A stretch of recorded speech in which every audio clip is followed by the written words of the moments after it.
要低頭，光環會掉下來啊！雖然欣宜首歌嘅歌詞係希望每個人唔好失去自信頭耷耷，不過事實係而家每日都見到大家低頭玩手機啊！呢日黃翠如就出席手機活動，講到手機，翠如 BB 就話平時自己都係低頭一族，大部分時間都掛住玩手機，不過已經開始諗計改善啦。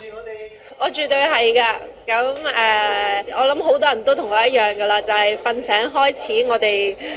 隻手係唔會離開個電話嘅。咁最近我自己開始有一個習慣俾自己嘅，就係我每日要有1個鐘頭嘅時間咧，我就完全係唔掂個電話嘅。咁因為我覺得我哋除咗喺電話世界裏面，我哋同步地現實生活嘅世界，我哋同人之間嘅接觸，同屋企人，又或者係喺街上，我哋每日行嗰條街，咁側邊到底有冇啲咩改變呢？咁其實我哋都好需要咯，咁所以都呼籲大家每日1小時生活。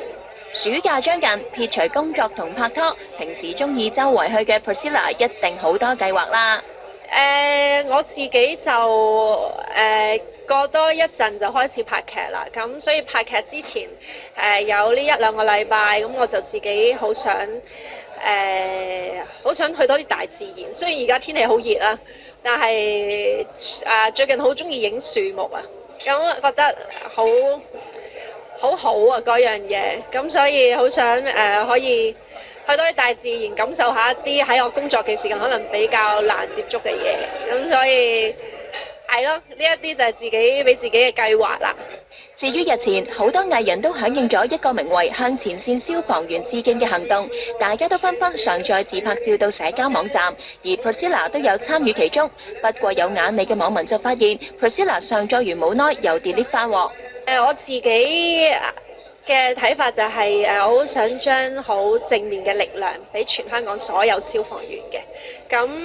但係後尾都 delete 咗張相，就係因為有一個網民咁不停咁講粗口，咁我覺得有啲難過。咁而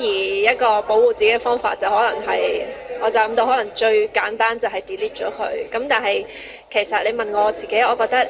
可能係兩位我哋覺得好偉大，我哋犧牲嘅消防員，我哋最好嘅方法呢，其實係我哋去行動，我哋去捐錢，呢一份心意，我覺得我哋作為每一個香港人，我哋都可以去表達嘅。咁而另外我哋同步地都應該要好好咁多謝所有嘅消防員，因為每一個消防員真係為我哋付出咗好多。咁呢個就係我自己嘅心意同睇法咯。